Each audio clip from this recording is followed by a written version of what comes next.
12 साल हो गए मुझे फहाशी बयानी के खिलाफ अकेले को जंग लड़ते, ठीक है। तो बिल्कुल माइनर बात है, हमने फहाशी और यानी खत्म करनी है, एक्टर और थिएटर भी खत्म करना है। ये आपने दिल में रखना है। थोड़ा सा शायद ये मुझे पसंद नहीं करते, नहीं हमारी पसंद नापसंद की बात ही नहीं है। शायद मैं इनकी बड़ी इज्जत करता हूँ, तो मोदी साहब तो शेरे ऊपर है। ऐसी कोई बात नहीं। थोड़ा सा इनको मैं पसंद नहीं हूँ क्योंकि अकेला बंदा हूँ ना।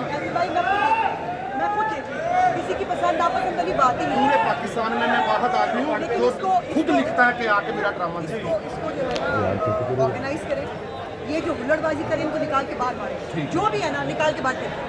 ये बदतमीजी करनी है, जो भी करना बाहर जाके चलो शुरू करो।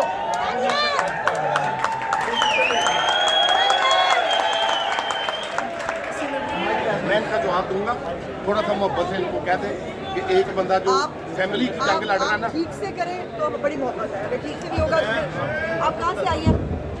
मौजूद दोस्तों, ड्रामा देखा आप लोगों की मोहब्बत का शुक्रिया, सिर्फ खामोशी इख्तियार कीजिए। अच्छी लगा आपको तो देख के, ना आप करें लोगों मैं से मेरी ड्रामा बात इसका बतानी भी है कर सकूं कि औरतें कि क्या यहाँ करें। पे मेरा ड्रामा आपको कोई गंदी बात सुनाई देती है? यहाँ पर कोई मेरे ड्रामे में कुछ वल्गैरिटी होती है? आप लोग मुतमिन होते हैं इस बात से?